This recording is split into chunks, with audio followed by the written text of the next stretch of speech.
Hey everybody, welcome back to Game Chronicles. We had a glitch in our last episode, and it was one of those situations where I didn't know if it was actually part of the game or not until it actually had me send a crash report back to Sony, and I had to restart the game. So we're gonna do a really quick third episode here just to wrap things up, and you might get to see the clock thing I was talking about earlier. So we're gonna go ahead and set the clock the same and see if it yells at me.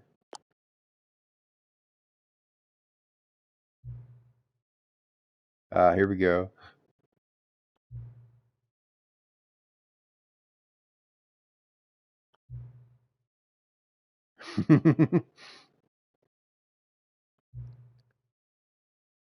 Which is more likely, that you started up the game at exactly midnight twice in a row, or that you're just ignoring the prompt?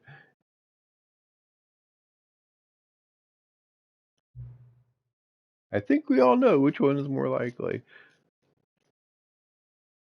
And this is actually a completely different one than the one I got, because the first time I played this game, I set the clock correctly the first time, and then the second time I played, I set it to 12, and it yelled at me for being lazy, skipping it. Now it's saying I've skipped it twice in a row now.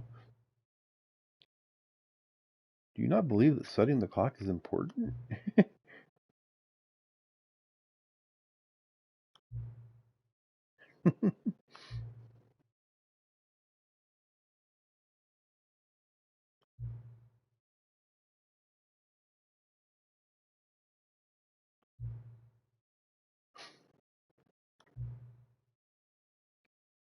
Look, I'll mark it down right here that the time is 12, but I'm placing my trust in you that you'll actually start playing the game at midnight, twice in a row.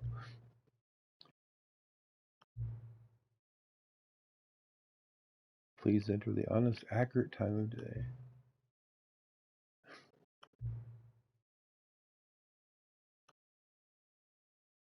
Nothing like getting yelled at for a minute and a half before you're allowed to play the game.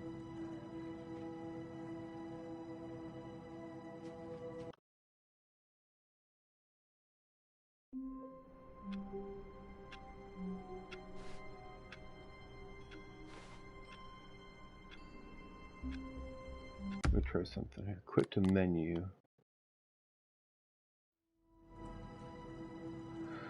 See, there's supposed to be an epilogue that appears, but you have to, like, it's random. Sometimes they say you have to restart the game 3, 4 This times. Begin the game again. Quit to menu.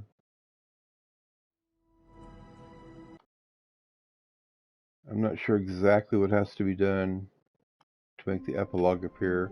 But anyway, when the epilogue appears, you play the all of his epilogue, co-workers were gone. What could it mean? and that will let you Stanley get decided to the go to the trophy. meeting room. Perhaps he had simply missed a memo.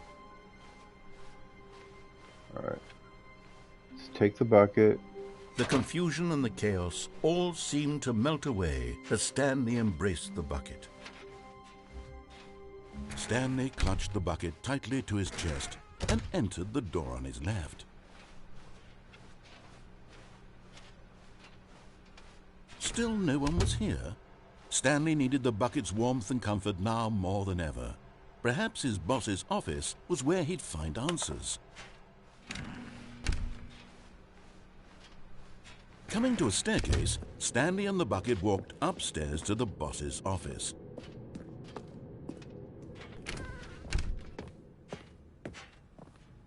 Stepping into his manager's office, Stanley was once again stunned to discover not an indication of any human life.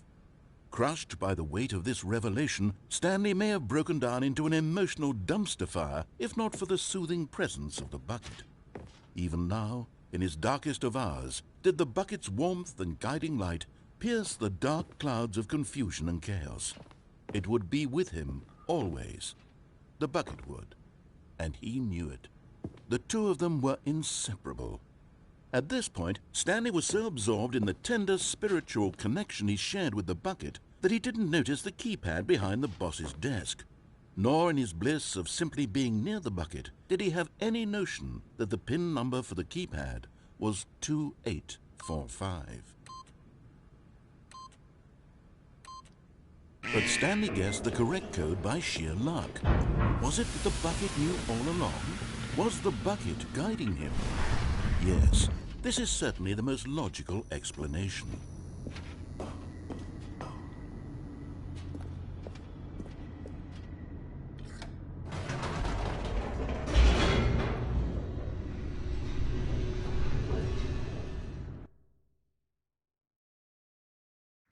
The elevator raced downward, plummeting towards an unknown fate.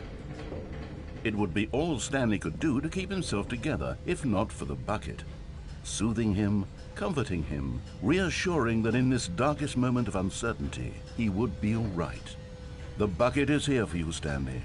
Everything will be fine. Maybe I have to finish the game with the bucket. To Stanley and the bucket walked straight ahead through the large door that read, Mind Control Facility.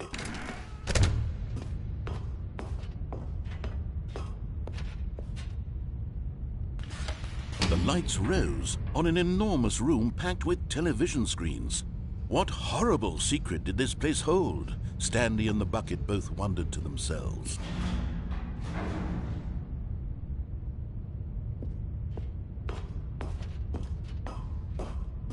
The fact that they had to re-record all of this dialogue with the mentioning of the bucket. The monitors jumped to life, and Stanley nearly dropped the bucket in shock. Everyone in the office was being videotaped, monitored like guinea pigs. The bucket had never seen anything like this, and it very nearly burst into tears as Stanley cradled it gently, reassuring it that everything would be fine. The bucket's supposed to reassure me. Was the bucket under the mind control facility's influence as well? Had the bucket been told to do things it didn't wish to do? What kinds of things does a bucket want to do or not want to do in the first place? These questions raced furiously in Stanley's feeble mind. No! He screamed into the bucket. He couldn't accept it. His own life in someone else's control, never! He squeezed the bucket tighter. His one friend in the entire world. At this point, he could trust no one except for the bucket. But here was the proof.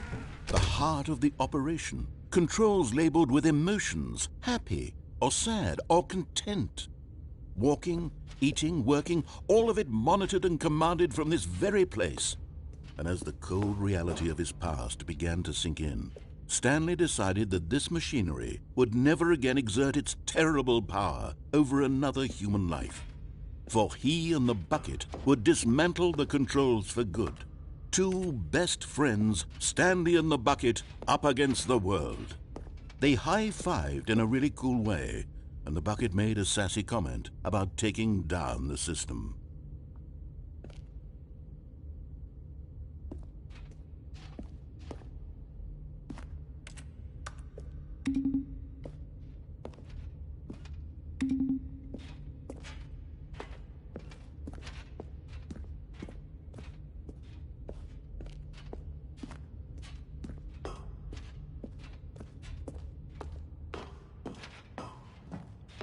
Alright, let's end the game with the bucket and see if that gets us the epilogue. When at last they came to the...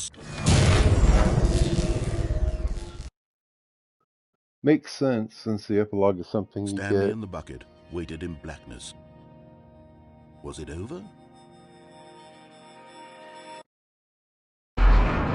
Yes, they had done it. Stanley and the bucket had defeated their greatest and darkest enemy, freed themselves from the tyrannical grip of the evil mind control machine. Freedom was now mere moments away.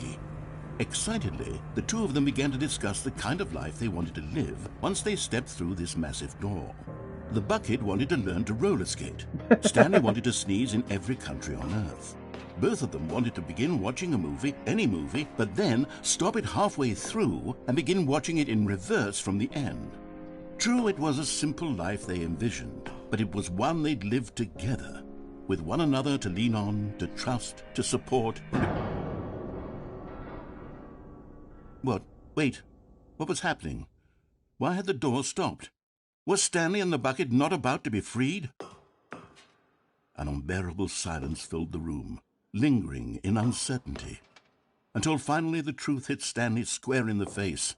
This building did not want the bucket to leave. Even the facility itself recognized the incredible calming presence of the bucket, needed the soothing warmth of the bucket. No. Relents not to part with the bucket. No. Stanley can't leave this place. Not while he has such a precious bucket in his arms. Not while this building has anything to say about it. Stanley realized he would never again leave this very room.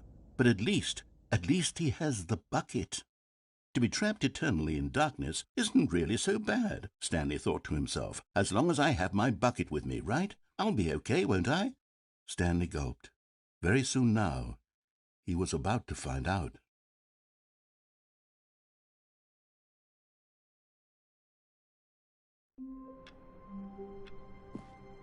I'm really at a loss.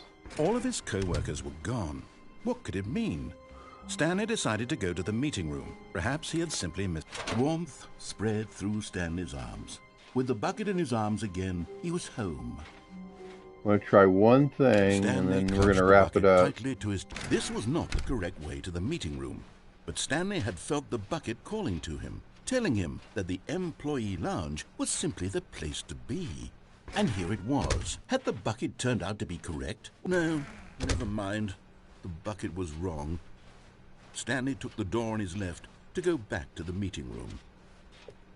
Actually, we're going to said the bucket. try Don't two go things. to the meeting room. Go somewhere else. A cargo lift. Yeah, good, Said the bucket. Now ride the lift all the way to the top. There's something up there I need you to do. Stanley did not question why or how this bucket was speaking to him. It should have alarmed him, of course, because buckets can't talk. But Stanley chose not to think about this obvious fact. He was firmly convinced that the bucket had spoken to him, and he unthinkingly did whatever the bucket asked.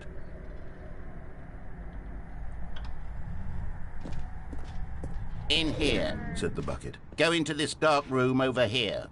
Stanley once again obeyed blindly.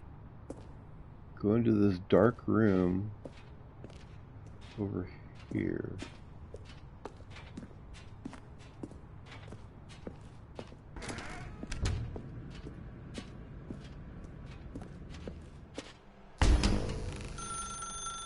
Now pick up the phone. Said the bucket. Pick up the phone and it will take us back home, where we can go about life together. Whoa, hold on. Why did you unplug the phone? Were you trying to resist the bucket's orders? Stanley, I was joking. Obviously, the bucket isn't talking to you and telling you to do things. Buckets can't talk. It was a joke. Don't you get the joke? It's funny, Stanley. A talking bucket. Can't you see? Oh, goodness. I must have really bungled up the delivery if you actually took me seriously. Where did I mess up the joke? Should I have paused for longer or spoken quicker? Comedic timing is so difficult. I wish I were better at it. But there isn't exactly an instructional video on comedy that one can watch to fully... Oh, wait, yes, there is. It's sitting right here. Let's take a look. What is comedic timing? What is comedic timing? This is How does totally it new. work? How long should it last? How can it be used to effectively silence your political enemies? And more importantly, can it be taught in its entirety within 90 seconds? Thankfully, the answer to all of these questions is yes. Let's dive deeper. If you've ever told a joke or made someone laugh, in all likelihood, you did it while standing 50 to 80 centimeters from them in a room of no more than 76 degrees Fahrenheit, with one of your arms raised straight upward at a 15-degree angle from your body. These are the optimal conditions for good comedic timing. To begin the joke, start by stating and spelling your name. Next, provide a brief synopsis of the joke, including the specific times at which the recipient of the joke will laugh, and then spell out your name a second time. With these steps complete, it's time to begin the humor. Speak the entire joke in no more than 18 seconds and no less than 13 and a half, pausing only for bathroom breaks when necessary. When the joke has concluded, it is customary to inform your listener that the joke is over by declaring in your loudest possible voice, "I'm Dunny with the funny." Let's practice screaming, "I'm Dunny with the funny" now.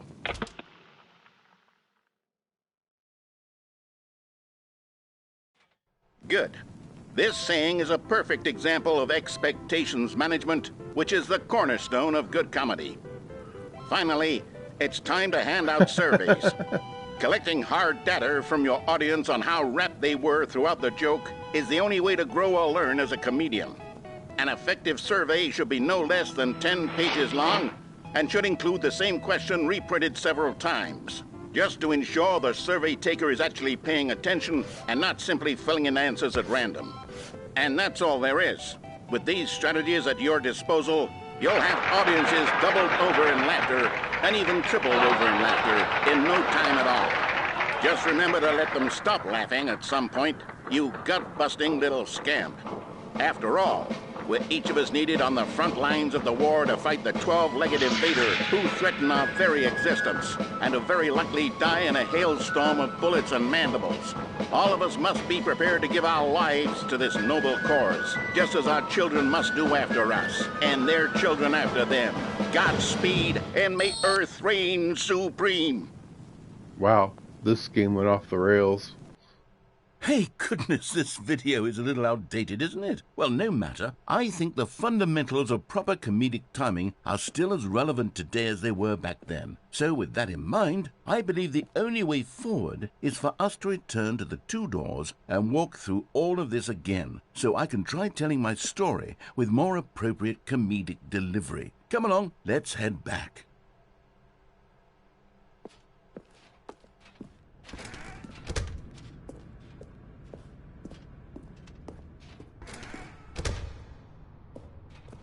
I've never gone backwards through this before. I can feel it. This time, I'm really going to nail the delivery. You'll be in stitches. A talking bucket, you'll say? How ridiculous. How absurd. What a hilarious concept. The king of comedy. That's what you'll call me. Thank goodness we have the instructional video. Otherwise, who knows where we'd be right now. Well, I wouldn't be the king of comedy, that's for sure. The bucket spoke to Stanley. The bucket spoke. The bucket spoke. Oh, I'll figure it out on the fly. No need to overthink things.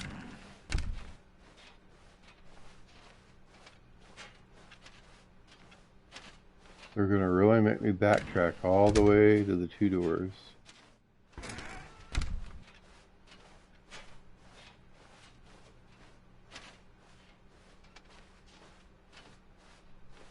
Here we go. You ready? When Stanley and the bucket came to a set of two open doors, they entered the door on the left. Okay. No. You were supposed to go through the door on the right, leading back to the phone. Did you not even look at the instructional video? I think this is all covered very clearly. There's no way I can make the comedic timing work now. It's done. The joke is completely done and over. It's all your fault, Stanley. I'm going to be ridiculed in the community of other joke writers. I'm going to be shamed at every one of our meetings from now on. All because you couldn't watch a simple video and take a hint. Are you proud of yourself for bringing me down, Stanley? Are you proud? Uh-oh. Here we go. You ready? I thought it broke again. When Stanley and the bucket came to a set of two open doors, they entered the door on the left. All right, so he really wants us to go to the door on the right. What? Oh, whoa. We're back at the phone already? No. What's going on? There were supposed to be several rooms leading up to this. Yeah. There was supposed to be a build-up to this point. And it's still a dramatic unplugged. display of remarkable comedic wit, which culminates in this scene with the phone.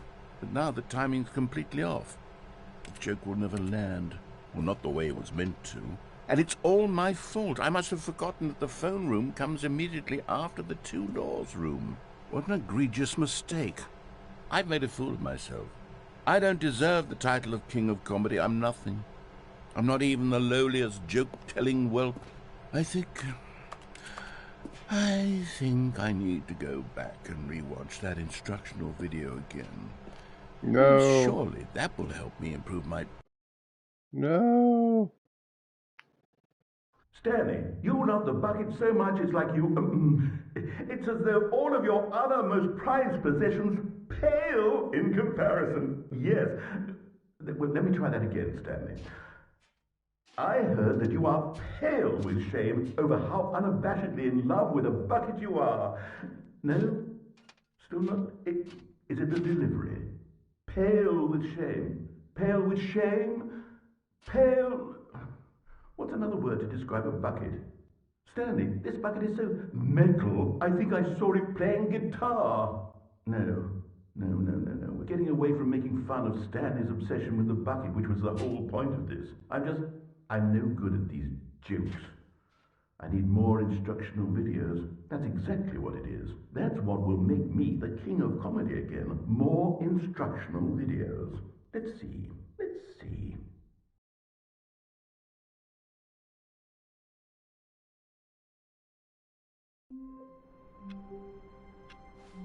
Okay. We got a credit roll there. So if I go quit the main menu, still no epilogue.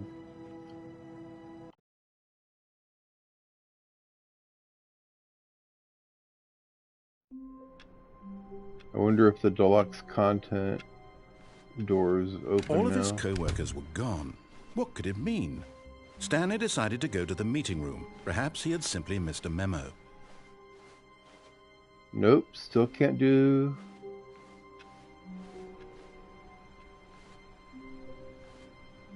Well, the only other thing I wanted to try Stanley picked up the bucket and smiled. was the emergency He'd never escape be route. alone again, not truly alone, not with the bucket around. Stanley clutched the bucket tightly to his chest and entered the door on his left. Still no one was here. Stanley needed the bucket's warmth and comfort now more than ever.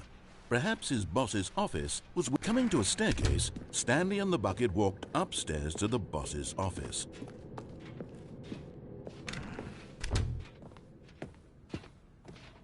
Stepping into his manager's office, Stanley was once again stunned to discover not an indication of any human life. Crushed by the weight of this revelation, Stanley may have broken down into an emotional dumpster fire if not for the soothing presence of the bucket. But Stanley guessed the correct code by sheer luck. Was it that the bucket knew all along? Was the bucket guiding him? Yes, this is certainly the most logical explanation. Alright.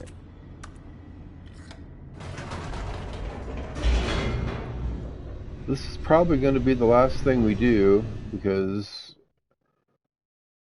when the game is randomized like this, it's really hard to make things happen. Stanley and the bucket walked straight ahead through the large door that read, Mind Control Facility. Although this passageway had the word escape written on it, the truth was that at the end of this hall, Stanley and the bucket would both meet a violent death. The door behind them was not shut. Stanley and the bucket still had every opportunity to turn around and get back on track. At this point, Stanley and the bucket were knowingly walking forward into a very painful death for each of them.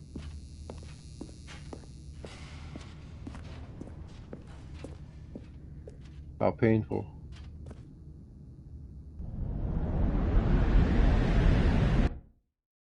Yep.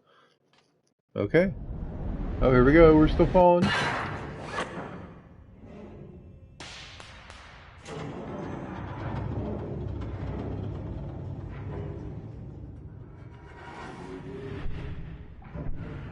As the machine whirred into motion and Stanley and the bucket inched closer to their demise, Stanley reflected on how meaningless the bucket's warmth and comfort had turned out to be. To be sure, it puts the mind and the soul at ease to embrace the bucket, but what use is a sense of ease when you're about to be crushed to death? This is what Stanley thought to himself, and he sort of kicked himself for wasting so much time carrying a bucket everywhere. Farewell, Stanley. Splat. "Farewell, Stanley," cried the narrator. as Stanley and the bucket were led helplessly into the enormous metal jaws. In a single visceral instant, the bucket's life came to an end as it was crushed violently to death.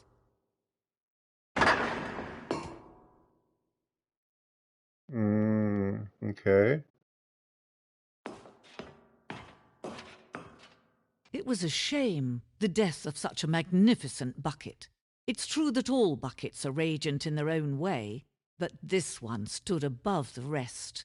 It was a glorious bucket to behold.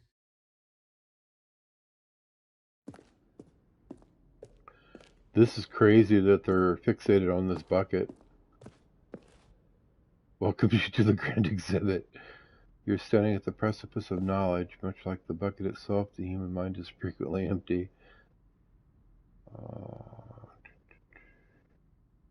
Wow. This is all new. I have not seen any of this before. There's the bucket. Can you see how arrogant it was for Stanley to take a bucket like this and to claim it for his own? Can you see the hubris that blinded him?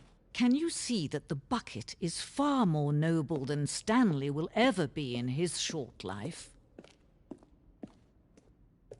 25. There's more than 25 buckets there, let me tell you.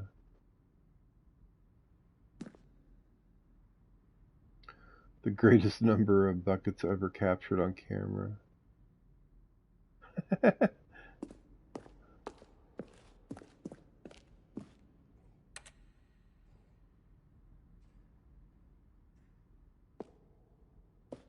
Billions died.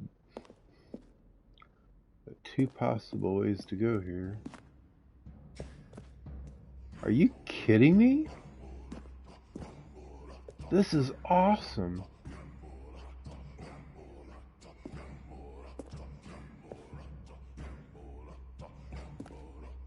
See, I don't know if both paths lead to the stress bucket. Alright, this is a dead-end area, it looks like. Presented without commentary. Alright, so that was just a one-off. This is progression here. I love the caveman music. No man can own a bucket, and certainly not a bucket as dazzling to behold as this one. It is man who should kneel before the bucket. Wow, really? The hanging bucket. Oh, here's the one.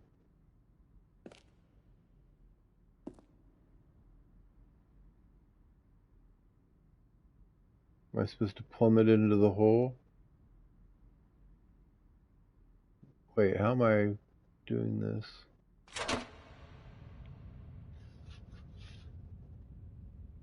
But there is something we can do. Something we can do together, you and I, that will right this terrible wrong. Let Stanley die. Let him be crushed by the machine. Don't reset the game. Don't give him another opportunity to run off with another beautiful bucket. We can save the world's buckets from their treatment as tools and implements if only we let Stanley die together. The bucket should take its place as ruler, as leader, as commander of a new world, a new vision.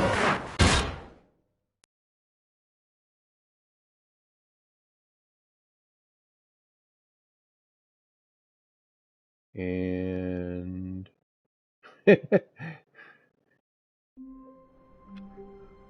oh my goodness. Alright, I think we are about done here. How wonderful. Stanley was alone. Finally. This is great, he thought to himself. This is what I've wanted all along. I got what I wanted.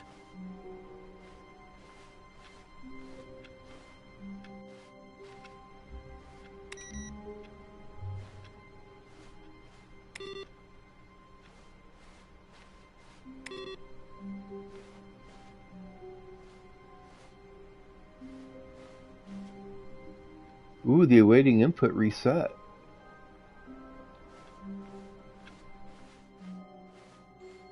And the extra content is still inaccessible. Yeah, I'm not sure. When Stanley came to a set of 2 open doors, he entered the door on his left. I think this might be the part of the game where you actually have to exit out to, like, PlayStation main menu and then keep restarting the game until the epilogue appears. This was not the correct way to the meeting room, and Stanley knew it perfectly well. Perhaps he wanted to stop by the employee lounge first, just to admire it.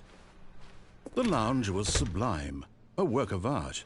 What was it about? But eager to get back to business, Stanley took the first open door on his left.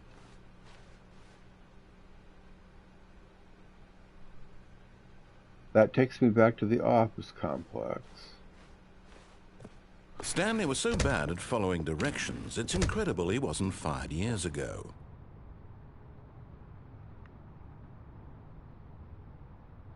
See, those boards only exist after you've collected the figurines, so we're still in pre-epilogue mode here. Look, Stanley, I think perhaps we've gotten off on the wrong foot here. I'm not your enemy, really, I'm not. I realize that investing your trust in someone else can be difficult, but the fact is that the story has been about nothing but you all this time. There's someone you've been neglecting, Stanley. Someone you've forgotten about. Please, stop trying to make every decision by yourself. Now, I'm not asking for me, I'm asking for... This is it, Stanley. Your chance to redeem yourself. To put your work aside. To let her back into your life. I want to try unplugging the phone without the bucket. That's her, Stanley. Oh, no, you can't... Did you just unplug the phone? Now, that wasn't supposed to be a choice. How did you do that? You actually chose incorrectly? I didn't even know that was possible. Let me double check. No, it's definitely here, clear as day. Stanley picks up the phone. He's taken to his apartment where he finds his wife, and the two pledge themselves to one another. Music comes in, fade to white, roll credits. Not picking up the phone is actually somehow an incorrect course of action. How is that even possible? None of these decisions were supposed to mean anything. I don't understand. How on earth are you making meaningful choices? What did you... Wait a second. Did I just see... No, that's not possible. I can't believe it. How had I not noticed it sooner? You're not Stanley. You're a real person. I can't believe I was so mistaken. This is why you've been able to make correct and incorrect choices. And to think I've been letting you run around in this game for so long. If you'd made any more wrong choices, you might have negated it entirely. It's as though you completely ignored even the most basic safety protocol for real-world decision-making. Or did you not grasp the severity of the situation? Well, I won't have that kind of risk on my watch. I'm going to stop the game for a moment so we can educate you properly on safe decision-making in the real world. Please observe this helpful instructional video. Uh-oh. Choice. It's the best part of being a real person. But if used incorrectly, can also be the most dangerous. For example, in this scenario, a hypothetical real person named Rupert has a choice. He could invent a machine that eliminates food shortages across the world to make life better for all people. Or he could spend years of hard work forgetting how to read. Which choice would you make? Remember that unlike here, the real world makes sense, and at no time should you make a choice that does not conform to rational logic. If you find yourself speaking with a person who does not make sense, in all likelihood, that person is not real. Allow the person to finish their thought, then provide an excuse why you cannot continue talking. Turn to a partner and practice saying, "My goodness, is it 4:30? I'm supposed to be having a back, sack, and crack." Okay. Excellent. Making choices on a regular basis is the best part to a healthy decision-making process. Most medical professionals recommend making at least 8 choices per day. Do you make more than 8? Less? And finally, if you begin to wonder if your choices are actually meaningful and whether you'll ever make a significant contribution to the world, just remember that in the vast infiniteness of space, your thoughts and problems are materially insignificant, and the feeling should subside. At this time, your instructor will guide you in an exercise to test and reinforce the material covered in this video. Welcome back. You may have noticed that this room has begun to deteriorate as a result of narrative contradiction. But not to worry. Now that you're properly informed on good decision-making, we're going to revisit a choice you made just a few minutes ago and see what the correct thing to do would have been. This way, please.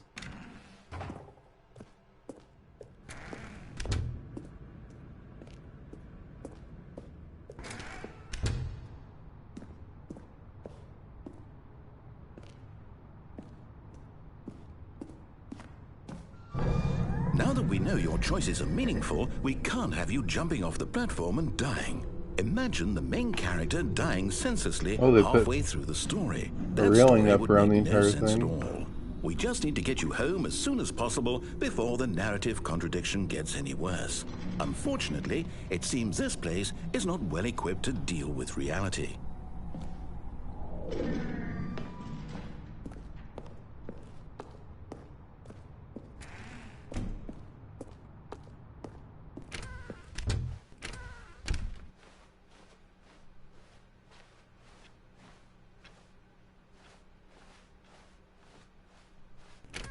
Almost there. You'll take the door on the left, back to the correct ending, the story will have resolution once again, and you'll be home free in the real world. Now remember, all you need to do is behave exactly as Stanley would. That means choosing responsibly and always putting the story first. I'm quite sure you'll be up to the task. Just follow my lead and you'll be fine. All right. When Stanley came to a set of 2 open doors, he entered the door on his left. No! Why did you do that? Quickly, hurry back in the other direction. Perhaps we're not too late.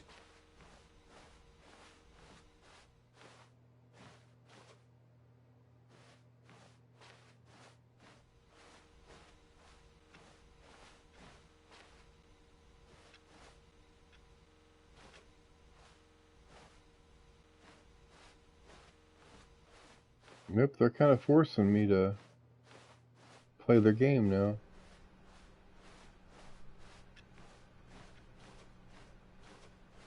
Oh, it's ruined.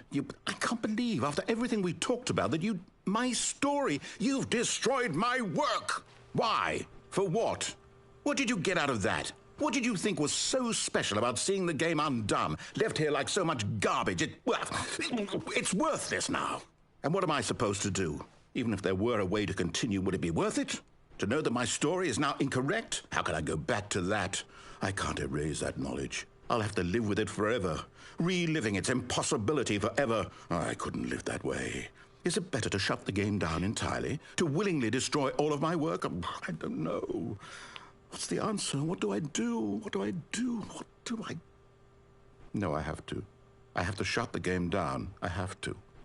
I have to.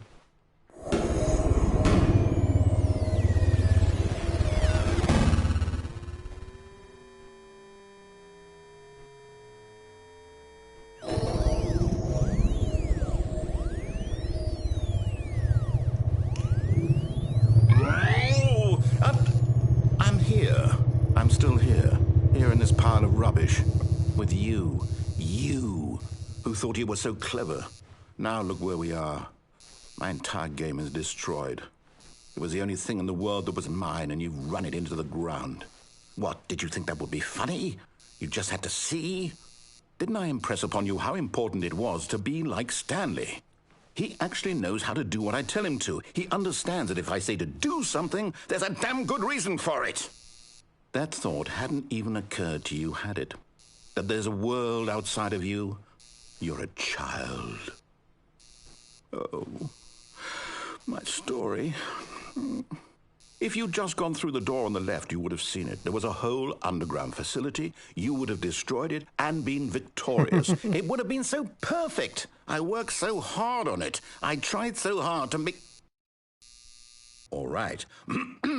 When Stanley came to a set of 2 open doors, he entered the door on his left.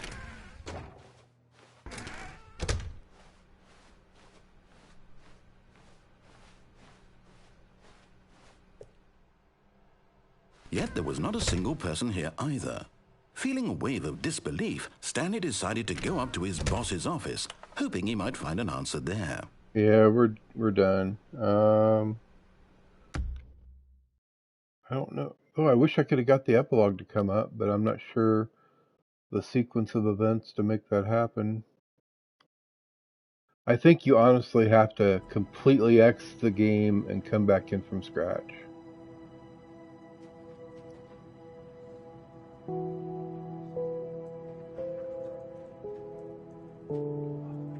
But anyway, we did get to see what I think is most of the deluxe. We got to go to the memory zone. We got to go to the expo center and see the sequel being made.